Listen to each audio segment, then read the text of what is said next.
tan potente que movió el eje de la Tierra. Decenas de miles de muertos. Japón entero se movió 3 metros en el mar. Partes de la costa se hundieron más de 1 metro.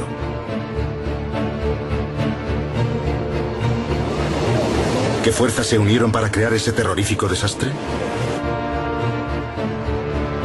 Un equipo de científicos está investigando. Nunca antes habíamos contado con tanta abundancia de datos. En este terremoto no hay misterios, sabemos qué ocurrió exactamente.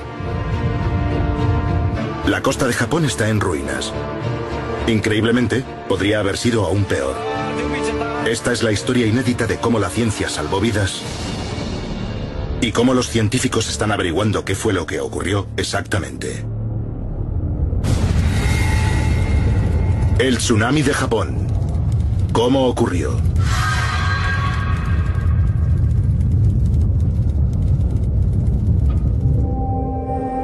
El profesor Roger Wilhelm es un experto mundial en terremotos.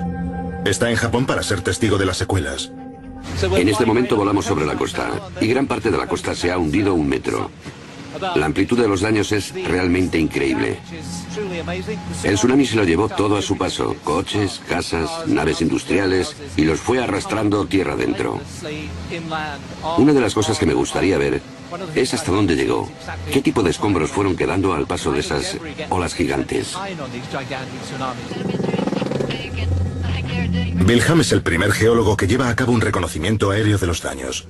Todos los detalles de este desastre natural han quedado registrados en sismómetros, extensómetros y mareómetros, lo que permite analizar a los expertos qué ocurrió exactamente. Pero esto ha sido, sobre todo, una tragedia humana de una escala inimaginable.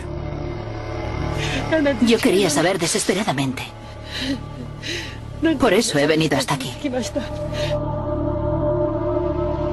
Ha destrozado gran parte de las infraestructuras de Japón, puesto de rodillas a una de las naciones más desarrolladas del mundo.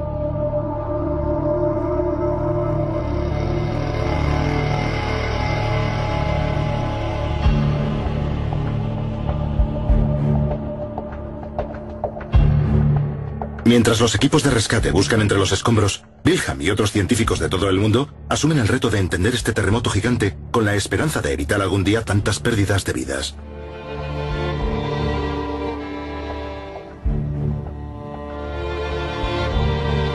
El origen del desastre está situado a 100 kilómetros de la costa.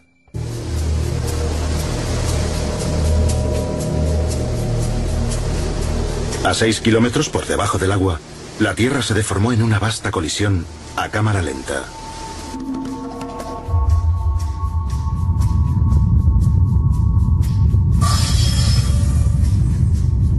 La corteza terrestre está formada por varias losas rocosas del tamaño de continentes, las placas tectónicas. Japón está situado sobre una de las líneas divisorias entre esas placas.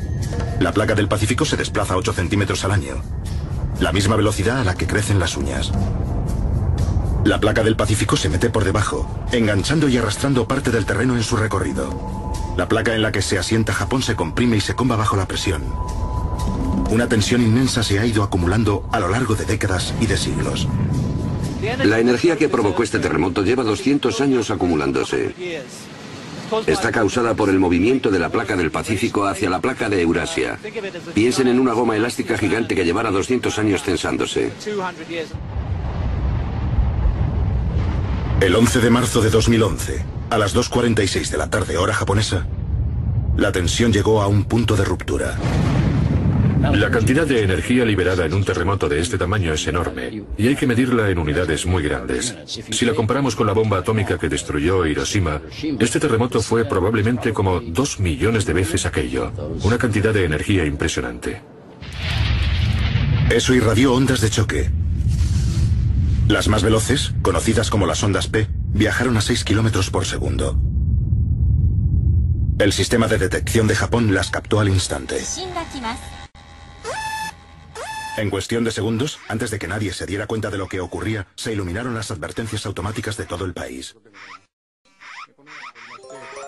Un anuncio generado por ordenador interrumpió una emisión del Parlamento japonés.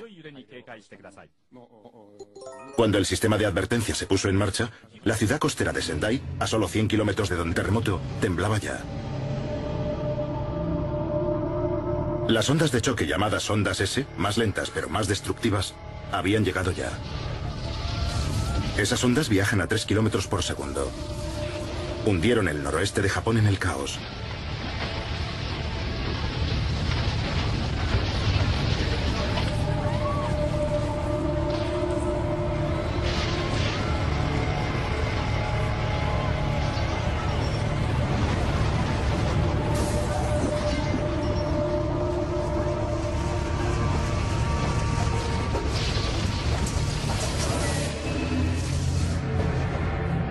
Las ondas, en su propagación, pasaron por Fukushima Daiichi, 150 kilómetros al suroeste del epicentro. Una central nuclear que alberga 6 reactores y que generaba 4,5 gigavatios de electricidad para la red de la zona.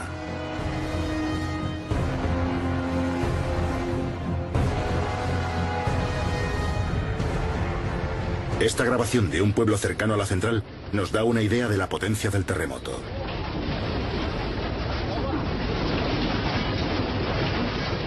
El sistema de advertencia de Japón había apagado automáticamente los reactores.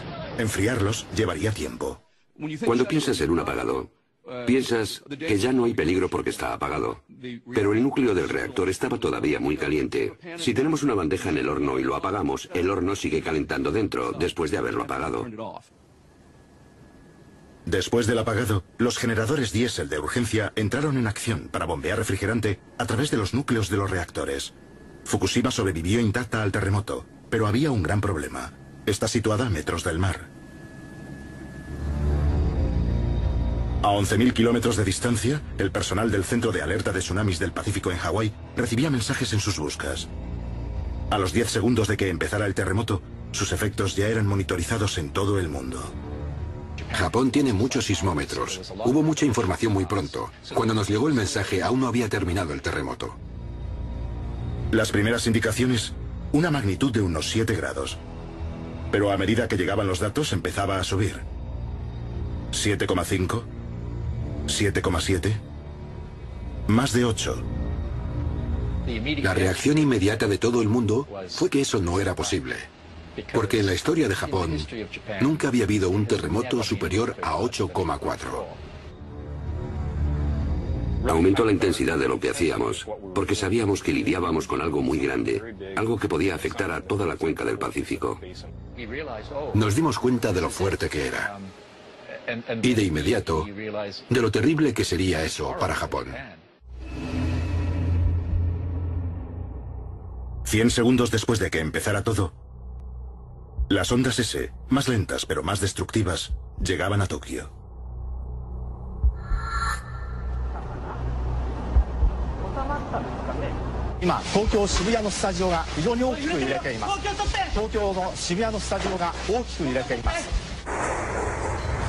Con 60 segundos de aviso previo, Tokio estaba ya preparada. Pero no para esto.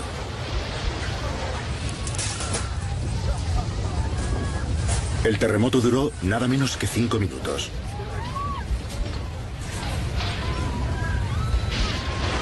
Un geólogo estadounidense estaba aquel día en la ciudad.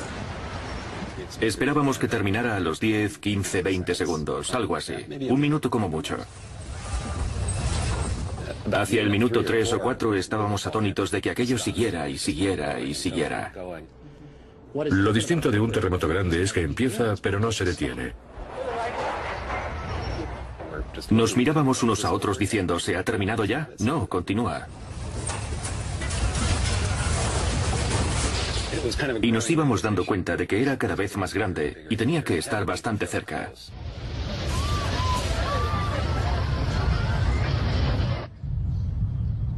En un parque cercano, un turista estadounidense vio abrirse el suelo a sus pies.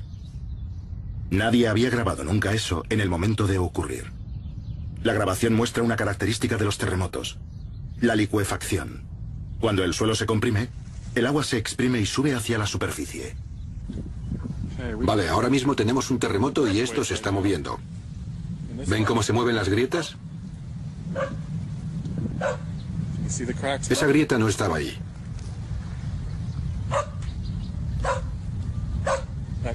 Esa grieta se agranda y se reduce. Avanza y retrocede. Y ahora está saliendo agua por todo el parque.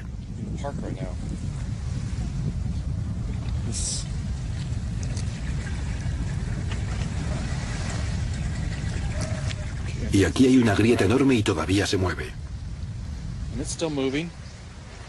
Va adelante y atrás, oscilando. Me está poniendo nervioso, porque este suelo podría ceder. No sé. En los días siguientes, los científicos incrementarían la magnitud del terremoto hasta el 9. Los sistemas de aviso funcionaron, y la mayoría de los edificios seguían en pie. Pero antes de que terminara el terremoto, todos en Japón sabían que faltaba lo peor. Quedaban solo minutos para que llegara un tsunami. La pregunta ahora era cuántos podrían escapar a tiempo.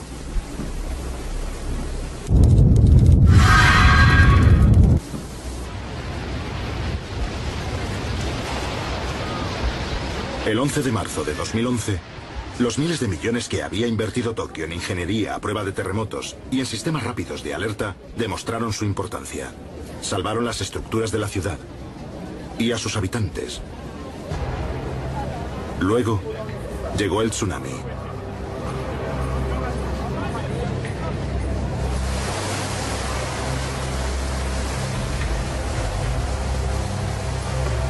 El tsunami fue desencadenado por la explosiva liberación de energía del terremoto a 100 kilómetros de la costa.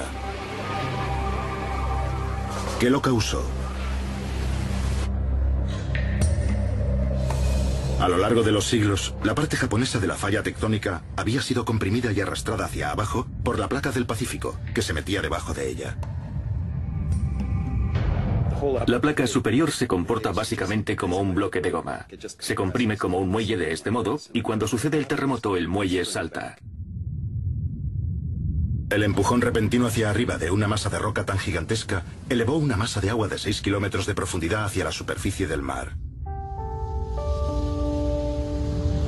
Al colapsarse nuevamente hacia abajo, olas inmensas cruzaron el océano. No como las olas normales, sino más bien como las ondas de choque de una explosión. Solo tenían 1 metro de altitud, pero medían más de 100 kilómetros de delante a atrás y se desplazaban a una velocidad terrorífica.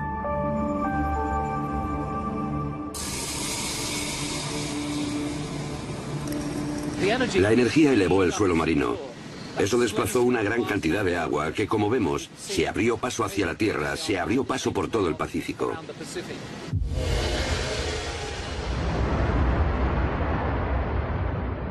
Un lado de la ola cruzó a toda velocidad por el Pacífico. El otro lado corrió hacia la costa de Japón. Los tsunamis viajan muy deprisa, a una velocidad que depende de la profundidad del agua. Si se produce en el océano profundo, el tsunami viaja muy deprisa. Llega a alcanzar la velocidad de un avión a reacción.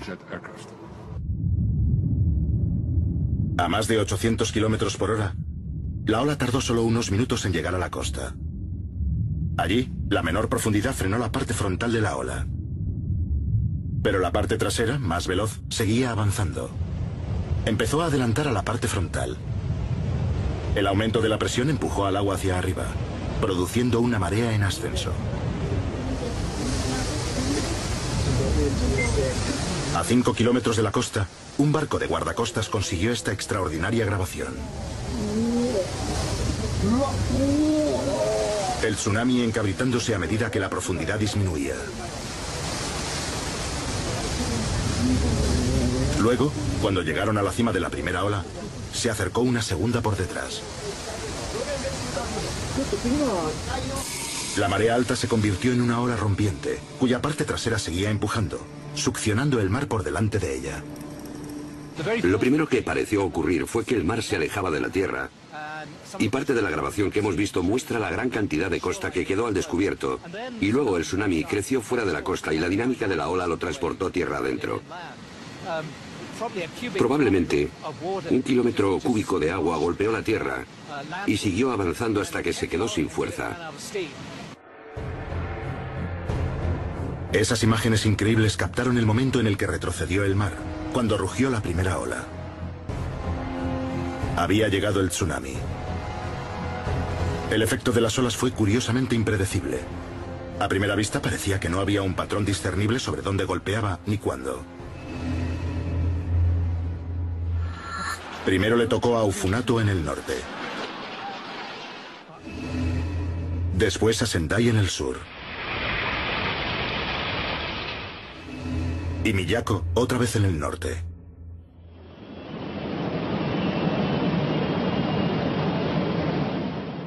Las mediciones de las estaciones de seguimiento del tsunami a lo largo de la costa eran igualmente confusas. La altura de la ola variaba drásticamente de un pueblo a otro. ¿Por qué? La profundidad variable del lecho marino tenía parte de la culpa. Donde el agua es más profunda, el tsunami viaja más deprisa y llega antes a tierra. Otro factor son las complejidades de los acantilados, bahías y ensenadas que hay a lo largo de la costa. Depende de cómo se ve afectada la ola por la geografía o la topografía de la costa. Esto es Ufunato, el primer lugar donde golpeó la ola. El agua profunda cerca de la costa ofrecía poca resistencia a la ola. Sonaron las alertas del tsunami, pero aquí había poco tiempo para llegar a terreno más alto. El primer aviso que tuvo la gente fue el hecho de que hubo un terremoto. La gente se ha acostumbrado a que si hay un terremoto, hay una posibilidad de que lo siga un tsunami. Pero tuvieron muy poco tiempo y muy pocas oportunidades para escapar. El tsunami golpeó Ufunato solo 20 minutos después del terremoto. El agua que golpeó la costa probablemente estuvo entre 1.000 y 10.000 millones de toneladas de agua. Eso es como coger 1 millón de piscinas y vaciarlas de golpe en las zonas costeras del noreste de Japón. 15 minutos después, el tsunami golpeaba Sendai, a 116 kilómetros al sur. El área alrededor de la ciudad es básicamente agrícola, tierra fértil y plana. Por eso el tsunami apenas disminuyó su velocidad al chocar contra la costa. La tierra plana era también ideal para un aeropuerto. Se inauguró hace solo 4 años y a solo 1 kilómetro de la costa quedó completamente inundado.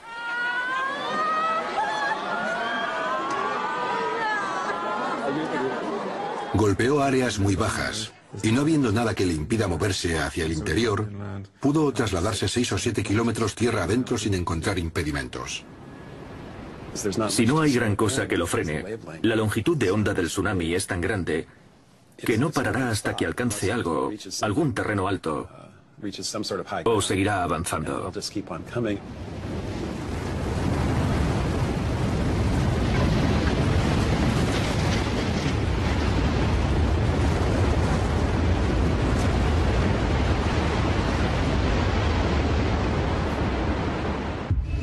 Lo siguiente que golpeó fue la costa de Miyako, 180 kilómetros hacia el norte.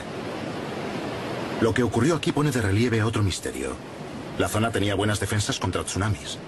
Los residentes estaban preparados. Deberían haber estado protegidos. La última vez que un tsunami golpeó aquí fue hace medio siglo. Después de aquel tsunami, construyeron paredes de 10 metros de altura, mucho más altas de lo que todos pensaban que serían necesarias. Los simulacros de tsunami se convirtieron en algo normal en la zona. Todos sabían lo que tenían que hacer cuando sonaban las sirenas. El 11 de marzo, las sirenas sonaron a todo lo largo de la costa. ¿Tsunami? Sí, nosotros nos vamos. ¿A dónde vamos? ¡Iza la colina! Esta vez era verdad. Se acercaba un tsunami. Aquello no era un simulacro. ¿Oyes las sirenas?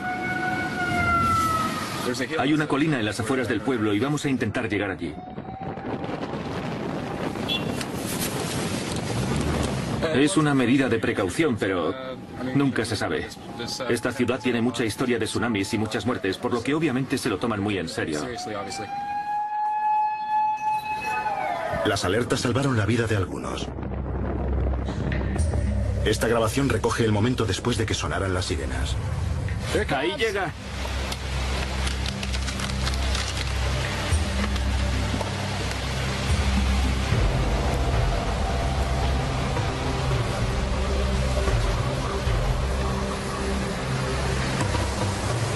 El tsunami pudo con las defensas de la costa.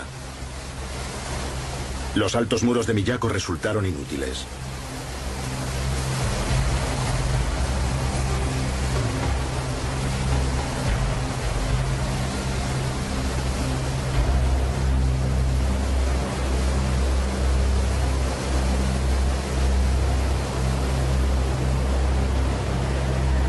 Aquí murieron muchísimas personas.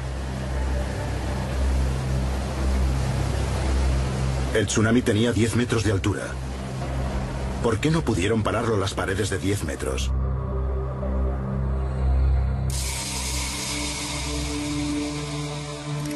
Con miles de sensores colocados a lo largo de la costa, los científicos tienen ya parte de la respuesta.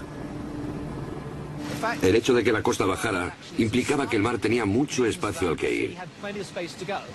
Básicamente, llenó el espacio vacío que dejó el hundimiento. Varios pueblos han quedado completamente arruinados, sin supervivientes.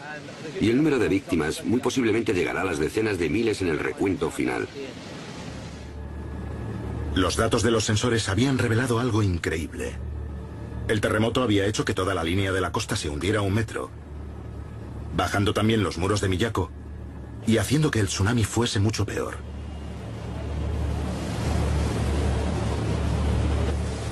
Ese hundimiento puso en peligro a todos los pueblos a lo largo de la costa.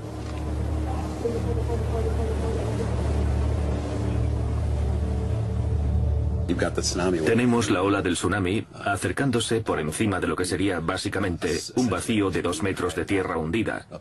Y no hay prácticamente nada que lo pare hasta que llegue a terreno más alto. Pero también estaba en peligro la ya apagada planta nuclear de Fukushima. Había sobrevivido al terremoto y también contaba con una pared de defensa de 5,6 metros. Pero esta ahora se había hundido más de medio metro. 40 minutos después del terremoto, la ola pasó por encima de la pared e inundó los generadores diésel que enfriaban los núcleos de los reactores. Las baterías de apoyo entraron en acción para mantener las bombas en marcha. Baterías con una carga de solo 8 horas. Con miles de muertos ya confirmados. Y ahora el peligro de un desastre nuclear. Japón estaba en crisis.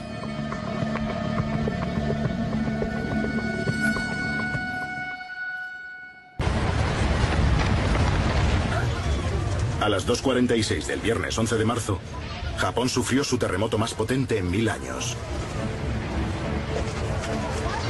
Un terremoto de magnitud 9 hizo temblar la tierra. Después, un tsunami gigante la sepultó.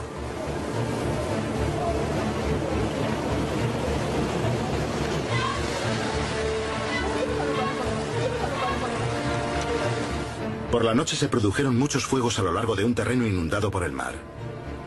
El petróleo de factorías y el gas de las tuberías rotas prendieron fuego a cientos de kilómetros cuadrados de escombros. En Tokio, el sistema de trenes quedó paralizado. Millones de personas durmieron en oficinas y esperaron el amanecer. Entretanto, la ola del tsunami seguía extendiéndose por el océano a 800 kilómetros por hora. Países a todo lo largo de la costa del Pacífico observaban la situación con nerviosismo. En Hawái, el centro de alerta de tsunamis estaba en alerta máxima. Enseguida comprendimos que este era, básicamente, el primer gran tsunami que cruzaba el océano en 40 años.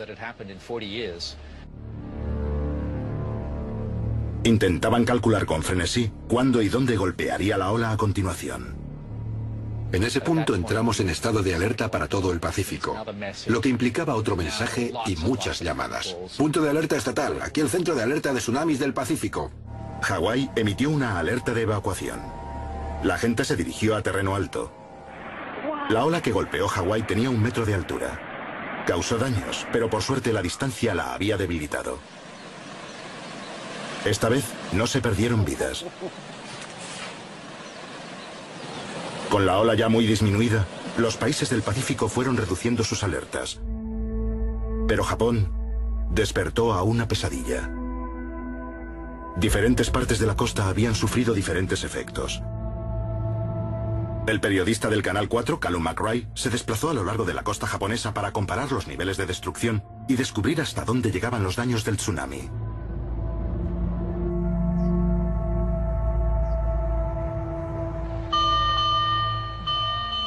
Fue el primer periodista que llegó a la aislada comunidad montañosa de Kahoku.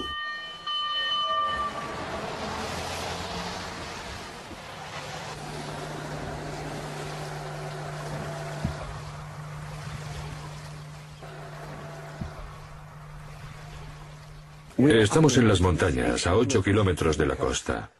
Y lo que ha ocurrido aquí es que el tsunami ha creado una ola gigante que ha subido por el río e inundado esto.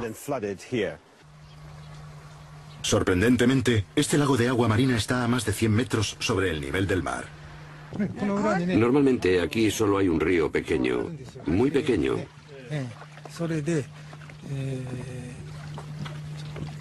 Normalmente lleva muy poca agua.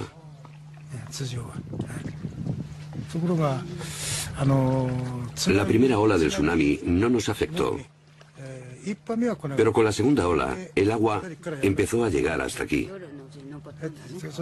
A la mañana siguiente estaba todo esto inundado.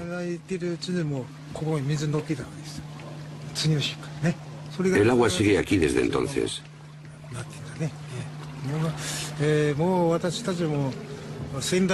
Tengo 70 años y nunca había visto nada igual. Nunca.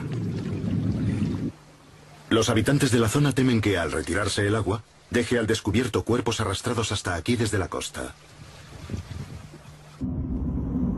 Viajando hacia el norte, al principio el pueblo de Ofunato parecía intacto. Miren allí. Esas casas parecen no haber sufrido daños. Incluso tienen electricidad aquí. Es rarísimo. Más cerca de la costa, era otra historia.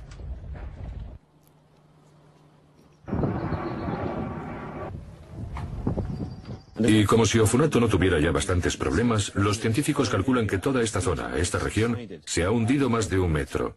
Y en los 2 próximos días la región espera las mareas más altas del año.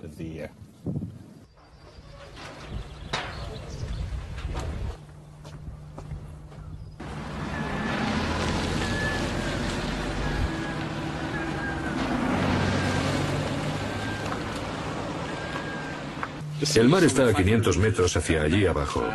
Y sin embargo, aquí tenemos esto. Es algo increíble ver esto. El tsunami ha arrastrado todo esto hasta aquí arriba. Y lo sorprendente, lo que resulta todavía más increíble, es lo que esto expresa del tamaño del tsunami. Porque el Centro Meteorológico de Japón acaba de sacar cálculos provisionales que dicen que el tsunami que golpeó esta zona medía unos 3,5 metros de alto. Ahora bien, aquí estamos entre 7 y 8 metros sobre el nivel del mar, e incluso con la elevación. El hecho de que pudiera traer todo eso hasta aquí arriba sugiere que el tsunami aquí era mucho más alto de 3,5 metros. Esto resulta extraño incluso entre tanto caos. Barcos, camiones y coches depositados encima de edificios mucho más altos que la supuesta altura de la ola. Eso sucede porque cuando el agua se abre paso por zonas restringidas, como calles, pueblos y ciudades, está dentro de un embudo, y el agua tiene que ir a alguna parte. Así que va hacia arriba dentro de ese embudo y arrastra materiales, empuja coches encima de tejados que a veces miden más de 15 metros. Y en algunas zonas, el impacto de esto será aún mayor, en particular cuando tenemos calles estrechas. Cuando el agua empieza a arrastrar parte de los almacenes del muelle, los escombros y todo eso, se vuelve más como un glaciar. Es decir, es una pared de escombros que se mueve. Y cuanta más masa tiene, más potencia tiene también. En cierto modo ya no parece agua. Parece como si el pueblo entero se desplazara, y así es. Toda la masa de edificios, coches, frigoríficos y demás que hay en esa pared es fundamentalmente un glaciar de escombros en ese momento y sigue avanzando. Esto es Minami Sanriku, un pueblo que fue barrido del mapa.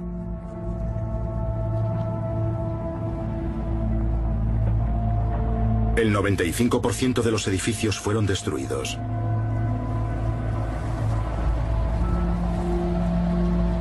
La mitad de la población, más de 10.000 personas, ha desaparecido.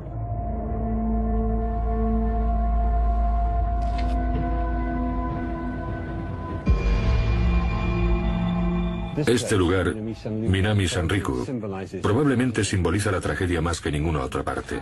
Un pueblo entero barrido del mapa por la fuerza de la naturaleza.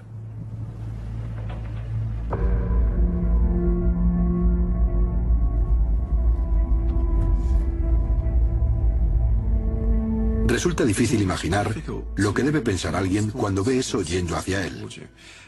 Y al golpear la costa, empieza a arrastrar escombros, arrastra edificios, coches y cosas, y acaba siendo una masa terrorífica que atraviesa pueblos, ciudades y campos, arrasándolo todo a su paso.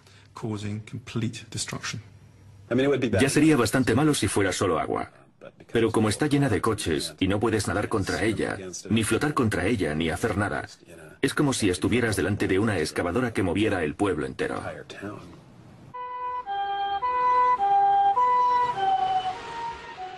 Es curioso que cuando oyes el sonido de una ambulancia, te da esperanza de que puedan haber encontrado a alguien con vida. Aunque eso debe ocurrir cada vez menos, pues cualquiera que sobreviviera y quedara atrapado, casi con seguridad, habría muerto ya de hipotermia.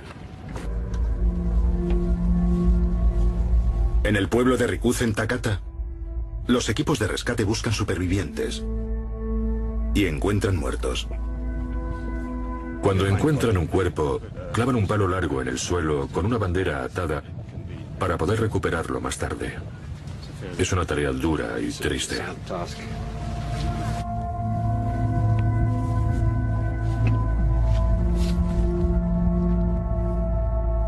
De hecho, no buscan solo cuerpos. Recogen también efectos personales, como este.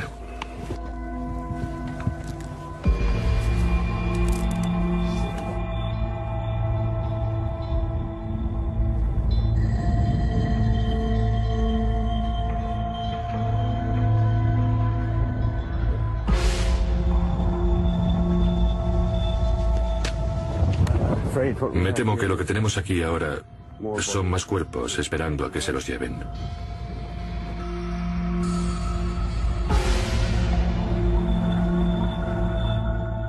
El tsunami no había terminado todavía con Japón. En la central nuclear de Fukushima, lo que había empezado como el fallo de un generador, se empezaba a convertir rápidamente en la mayor crisis nuclear desde Chernóbil. Dejaremos las ventanillas cerradas y me pondré una mascarilla.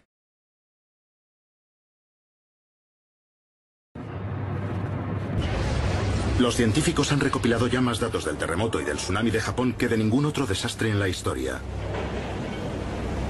Cuando el profesor Roger Wilhelm regresa a Tokio después de su reconocimiento aéreo, la vulnerabilidad de la ciudad resulta muy clara. Hay 30 millones de personas a menos de 2 metros sobre el nivel del mar. Y un tsunami aquí sería devastador. De pronto, un problema. Acabamos de tener un terremoto grande. ¿De verdad? Sí, así que... Acaban de decirnos desde tierra que ha habido un terremoto que ha dañado el helipuerto. Ahora están comprobando los daños. No sabemos cómo de grande ha sido el terremoto, pero obviamente ha sido una réplica. Una réplica muy grande ha golpeado Tokio, de magnitud 6,2. En la semana que siguió al terremoto principal hubo más de 500 réplicas a lo largo de la falla. Estos son datos reales de sismómetros de Japón. Cuanto más grande el círculo, mayor es la réplica. El temblor ha cesado ya. Voy a proceder. Por fin, el helicóptero de Wilhelm tiene permiso para aterrizar. Los daños en Tokio resultan evidentes ya en el helipuerto. Veo la pista aquí, que debería estar oscura por todas partes. Está manchada de blanco en algunos lugares. De hecho, por esta grieta ha salido arena, y hay otra allí y otra más allí. Estamos muy cerca de la costa y la sacudida del suelo durante el terremoto ha hecho que la ola subterránea haga subir arena licuada hacia arriba. Precisamente el mismo fenómeno, la licuefacción, que se grabó durante el terremoto. Y aquí hay un viejo volcán de barro. Viejo. Tiene 3 días. Pueden ver cómo sale el barro por la parte de arriba. Aquí estamos a más de 300 kilómetros del epicentro. Y aquí hay una grieta en la zona de aterrizaje del helipuerto. Sigue a todo lo largo de aquí. Y en algunos lugares puedes ver hasta 1 metro más abajo. Aquí se separa en 2. Esta va por aquí. Y podemos ver una diferencia de altura en este borde de la pista. Cuando la corteza terrestre se sacudió durante el terremoto principal, se propagaron más tensiones por la falla. Se alivia la presión en un lugar y se acumula en otros, provocando las réplicas. Lo que ven aquí es cómo sucedieron esas réplicas durante un periodo de una semana después del temblor principal. Y esa zona naranja delineada por esos puntos naranjas nos da la imagen de la zona de la falla situada a lo largo del límite de la placa que se rompió en el terremoto. Cada una de las réplicas se cobra un precio en una población ya asustada.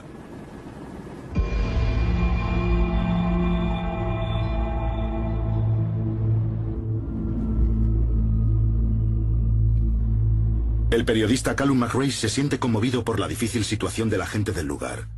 En la capital regional de Sendai, los refugios temporales están llenos.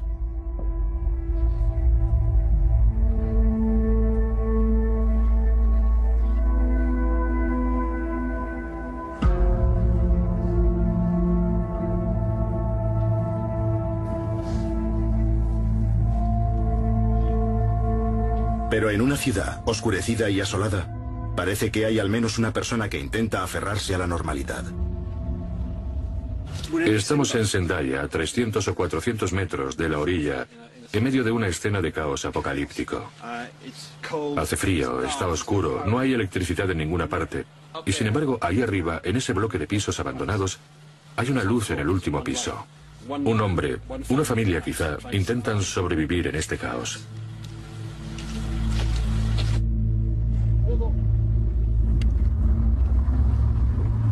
Al día siguiente, el regreso a Tokio.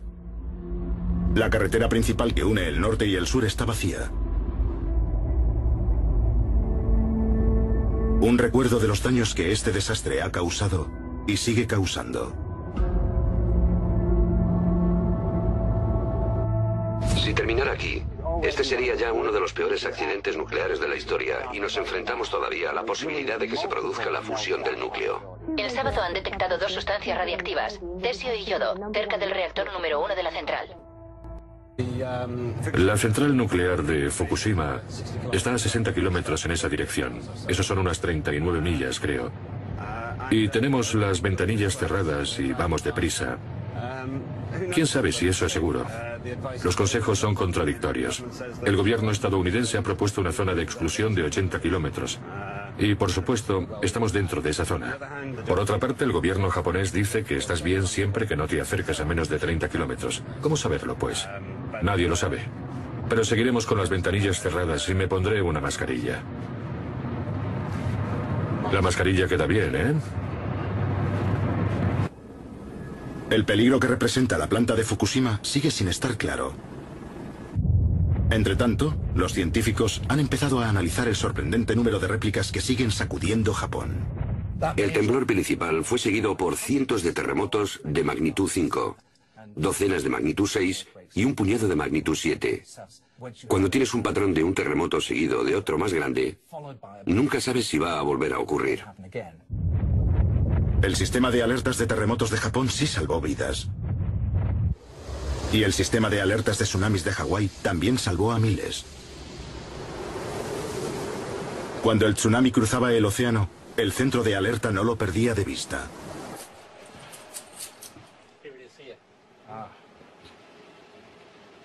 No podíamos bajar la guardia porque el tsunami siguió su curso y teníamos una responsabilidad constante para con el resto del Pacífico.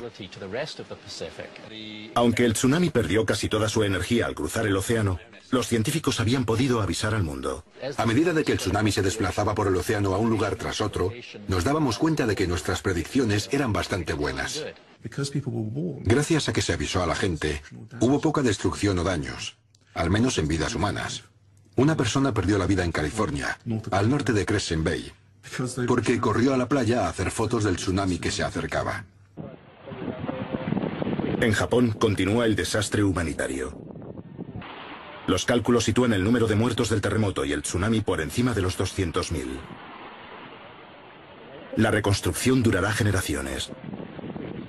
Los científicos continúan con el análisis. De todos los datos que han reunido, emana todavía una amenaza muy clara. Los expertos llevan años advirtiendo de un terremoto grande, seguido de un tsunami cerca de Tokio. Las líneas de la falla debajo del mar al sur de Tokio están peligrosamente tensas, pero esta vez el terremoto se produjo en el norte. Lo que se esperaba es un deslizamiento de la placa de Filipinas hacia el norte, hacia la placa euroasiática. Y lo que ha ocurrido ha sido un deslizamiento de la placa del Pacífico hacia la placa euroasiática. A veces un terremoto grande ocasiona un deslizamiento del siguiente parche de la placa. Todos los ojos están puestos en lo que ocurrirá, en cómo ha tensionado este terremoto la parte vecina del límite de la placa. Tenemos que entender que toda esta zona tiene un nivel muy alto de tensión y está preparada para ceder. Y ya se esperaba que cediera en cualquier momento, y este terremoto habrá acercado más ese momento. La cuestión es hasta qué punto lo ha acercado. Cuando se produce un terremoto como este, básicamente toda la tensión que libera en la corteza terrestre se transfiere a otra parte, no desaparece. Añade carga a otras partes de la corteza. Las zonas más densamente pobladas sobrevivieron bastante indemnes. La próxima vez podría ser diferente. Una zona de gran preocupación es Tokio, la ciudad más grande del mundo. Podría haber un terremoto importante en Tokio que resultara muy dañino en esta zona tan densamente poblada. Si tuviera que elegir un lugar en el que situar una de las mayores economías industriales del planeta, yo no elegiría esa parte de la costa del Pacífico. Podría suceder ahora mismo o puede que no suceda en una década. La cuestión es si este terremoto en concreto ha sacudido tanto la región como para adelantar la fecha de ese terremoto. Es estúpido pensar que podemos parar los fenómenos naturales. Lo que tenemos que hacer es aprender a vivir con ellos y minimizar las consecuencias cuando ocurren y minimizar también el tiempo de recuperación. Es muy difícil que la ciencia nos proteja de terremotos y tsunamis. Lo que puede hacer la ciencia es ayudar a arquitectos e ingenieros a construir edificios más fuertes, diseñar edificios y ciudades más resistentes. No podemos evitar que esas cosas ocurran, no podemos impedirlo, pero sí que podemos prepararnos para ellas. Tan potente que movió el eje de la Tierra. Decenas de miles de muertos. Japón entero se movió 3 metros en el mar.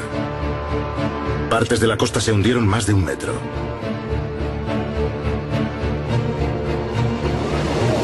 ¿Qué fuerzas se unieron para crear ese terrorífico desastre? Un equipo de científicos está investigando. Nunca antes habíamos contado con tanta abundancia de datos. En este terremoto no hay misterios, sabemos qué ocurrió exactamente. La costa de Japón está en ruinas. Increíblemente, podría haber sido aún peor. Esta es la historia inédita de cómo la ciencia salvó vidas y cómo los científicos están averiguando qué fue lo que ocurrió exactamente. El tsunami de Japón. ¿Cómo ocurrió?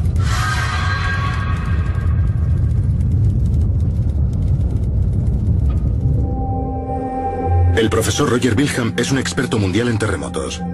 Está en Japón para ser testigo de las secuelas. En este momento volamos sobre la costa, y gran parte de la costa se ha hundido 1 metro. La amplitud de los daños es realmente increíble. El tsunami se lo llevó todo a su paso, coches, casas, naves industriales, y los fue arrastrando tierra adentro. Una de las cosas que me gustaría ver es hasta dónde llegó, qué tipo de escombros fueron quedando al paso de esas olas gigantes. Wilhelm es el primer geólogo que lleva a cabo un reconocimiento aéreo de los daños. Todos los detalles de este desastre natural han quedado registrados en sismómetros, extensómetros y mareómetros, lo que permite analizar a los expertos qué ocurrió exactamente. Pero esto ha sido, sobre todo, una tragedia humana de una escala inimaginable.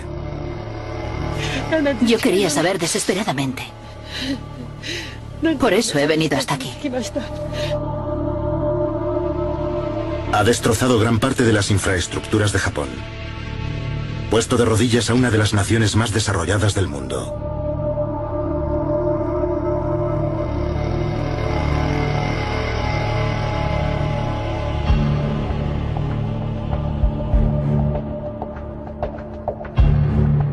Mientras los equipos de rescate buscan entre los escombros, Wilhelm y otros científicos de todo el mundo asumen el reto de entender este terremoto gigante con la esperanza de evitar algún día tantas pérdidas de vidas.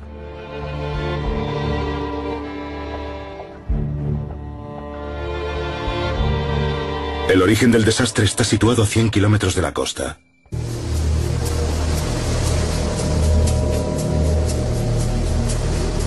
A 6 kilómetros por debajo del agua, la Tierra se deformó en una vasta colisión a cámara lenta.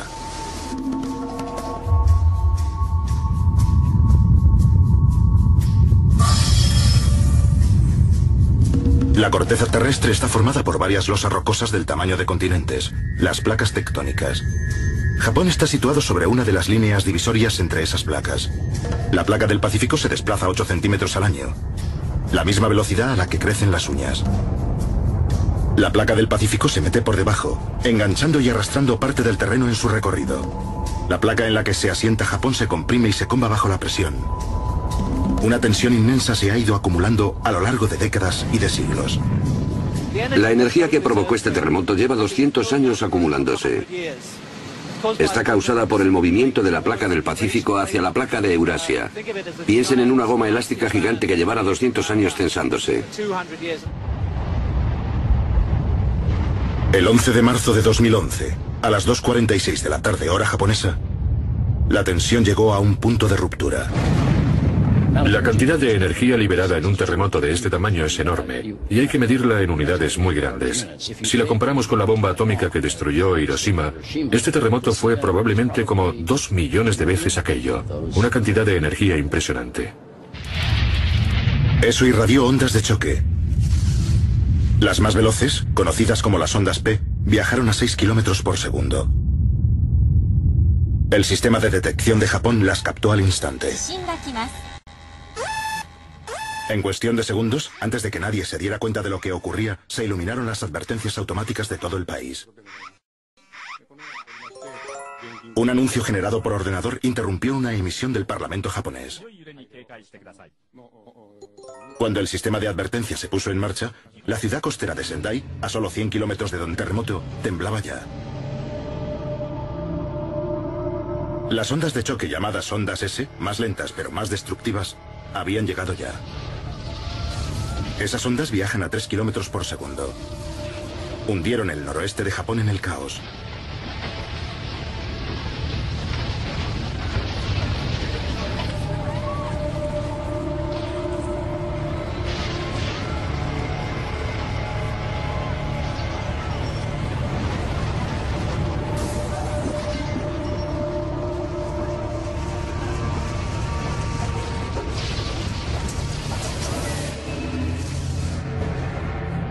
Las ondas, en su propagación, pasaron por Fukushima Daiichi, 150 kilómetros al suroeste del epicentro. Una central nuclear que alberga 6 reactores y que generaba 4,5 gigavatios de electricidad para la red de la zona.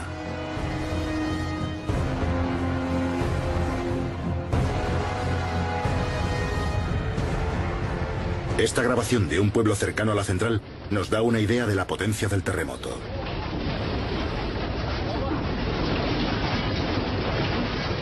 El sistema de advertencia de Japón había apagado automáticamente los reactores.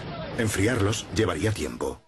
Cuando piensas en un apagado, piensas que ya no hay peligro porque está apagado. Pero el núcleo del reactor estaba todavía muy caliente. Si tenemos una bandeja en el horno y lo apagamos, el horno sigue calentando dentro después de haberlo apagado. Después del apagado, los generadores diésel de urgencia entraron en acción para bombear refrigerante a través de los núcleos de los reactores. Fukushima sobrevivió intacta al terremoto, pero había un gran problema. Está situada a metros del mar. A 11.000 kilómetros de distancia, el personal del Centro de Alerta de Tsunamis del Pacífico en Hawái recibía mensajes en sus buscas. A los 10 segundos de que empezara el terremoto, sus efectos ya eran monitorizados en todo el mundo. Japón tiene muchos sismómetros. Hubo mucha información muy pronto. Cuando nos llegó el mensaje, aún no había terminado el terremoto. Las primeras indicaciones, una magnitud de unos 7 grados. Pero a medida que llegaban los datos empezaba a subir. 7,5, 7,7, más de 8. La reacción inmediata de todo el mundo fue que eso no era posible. Porque en la historia de Japón nunca había habido un terremoto superior a 8,4. Aumentó la intensidad de lo que hacíamos, porque sabíamos que lidiábamos con algo muy grande, algo que podía afectar a toda la cuenca del Pacífico. Nos dimos cuenta de lo fuerte que era. Y de inmediato, de lo terrible que sería eso para Japón. 100 segundos después de que empezara todo, las ondas S, más lentas pero más destructivas, llegaban a Tokio.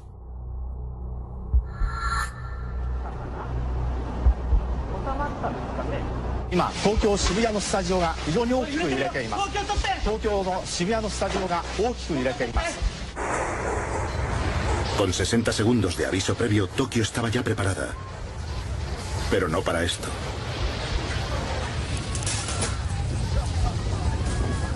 El terremoto duró nada menos que 5 minutos.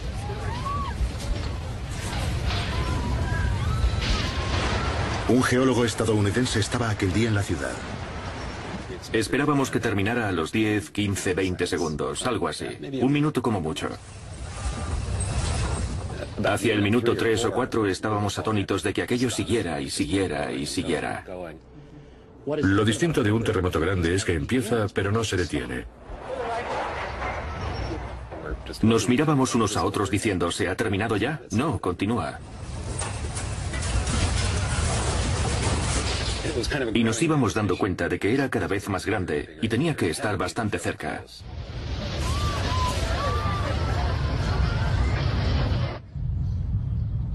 En un parque cercano, un turista estadounidense vio abrirse el suelo a sus pies. Nadie había grabado nunca eso en el momento de ocurrir. La grabación muestra una característica de los terremotos: la licuefacción. Cuando el suelo se comprime, el agua se exprime y sube hacia la superficie. Vale, ahora mismo tenemos un terremoto y esto se está moviendo. ¿Ven cómo se mueven las grietas? Esa grieta no estaba ahí.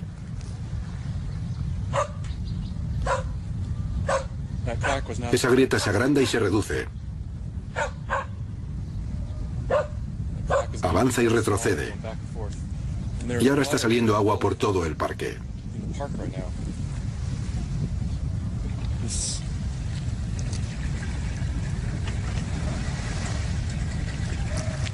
Y aquí hay una grieta enorme y todavía se mueve.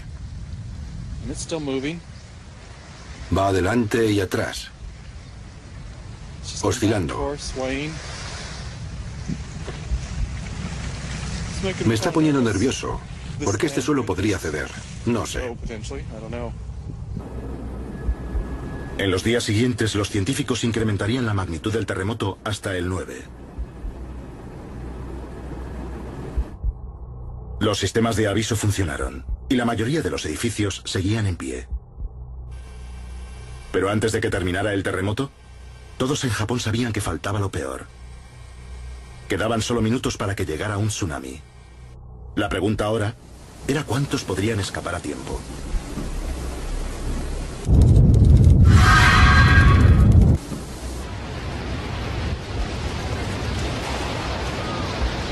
El 11 de marzo de 2011, los miles de millones que había invertido Tokio en ingeniería a prueba de terremotos y en sistemas rápidos de alerta demostraron su importancia. Salvaron las estructuras de la ciudad y a sus habitantes. Luego, llegó el tsunami.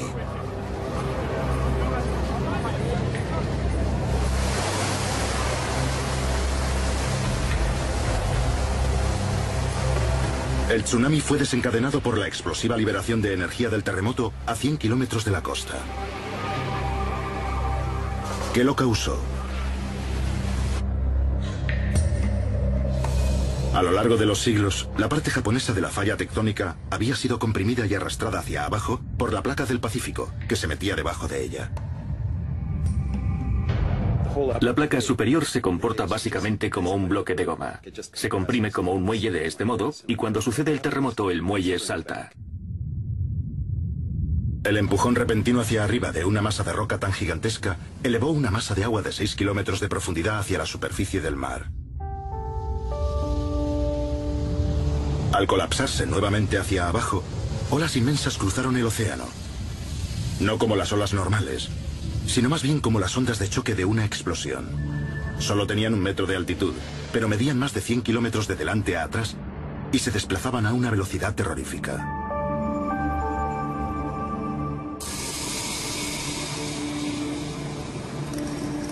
La energía elevó el suelo marino. Eso desplazó una gran cantidad de agua que, como vemos, se abrió paso hacia la Tierra, se abrió paso por todo el Pacífico.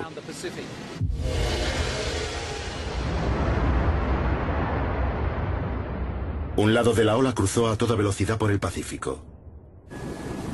El otro lado corrió hacia la costa de Japón.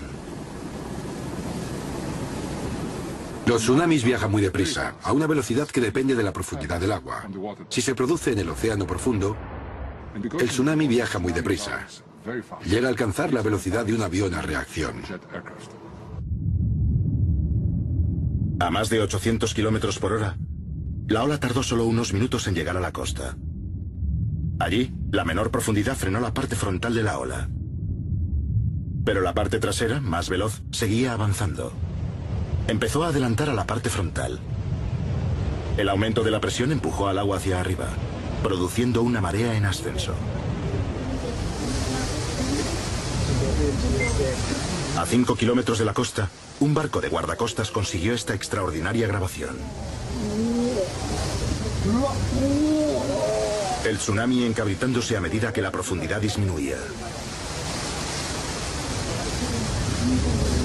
Luego, cuando llegaron a la cima de la primera ola, se acercó una segunda por detrás. La marea alta se convirtió en una ola rompiente, cuya parte trasera seguía empujando, succionando el mar por delante de ella. Lo primero que pareció ocurrir fue que el mar se alejaba de la Tierra, y parte de la grabación que hemos visto muestra la gran cantidad de costa que quedó al descubierto, y luego el tsunami creció fuera de la costa y la dinámica de la ola lo transportó tierra adentro. Probablemente, 1 kilómetro cúbico de agua golpeó la Tierra y siguió avanzando hasta que se quedó sin fuerza. Esas imágenes increíbles captaron el momento en el que retrocedió el mar, cuando rugió la primera ola. Había llegado el tsunami. El efecto de las olas fue curiosamente impredecible. A primera vista parecía que no había un patrón discernible sobre dónde golpeaba ni cuándo. Primero le tocó a Ufunato en el norte. Después a Sendai en el sur. Y Miyako otra vez en el norte.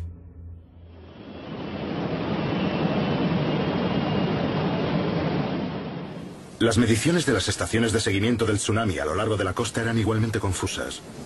La altura de la ola variaba drásticamente de un pueblo a otro. ¿Por qué? La profundidad variable del lecho marino tenía parte de la culpa. Donde el agua es más profunda, el tsunami viaja más deprisa y llega antes a tierra. Otro factor son las complejidades de los acantilados, bahías y ensenadas que hay a lo largo de la costa. Depende de cómo se ve afectada la ola por la geografía o la topografía de la costa. Esto es Ofunato, el primer lugar donde golpeó la ola. El agua profunda cerca de la costa ofrecía poca resistencia a la ola. Sonaron las alertas del tsunami, pero aquí había poco tiempo para llegar a terreno más alto. El primer aviso que tuvo la gente fue el hecho de que hubo un terremoto. La gente se ha acostumbrado a que si hay un terremoto, hay una posibilidad de que lo siga un tsunami. Pero tuvieron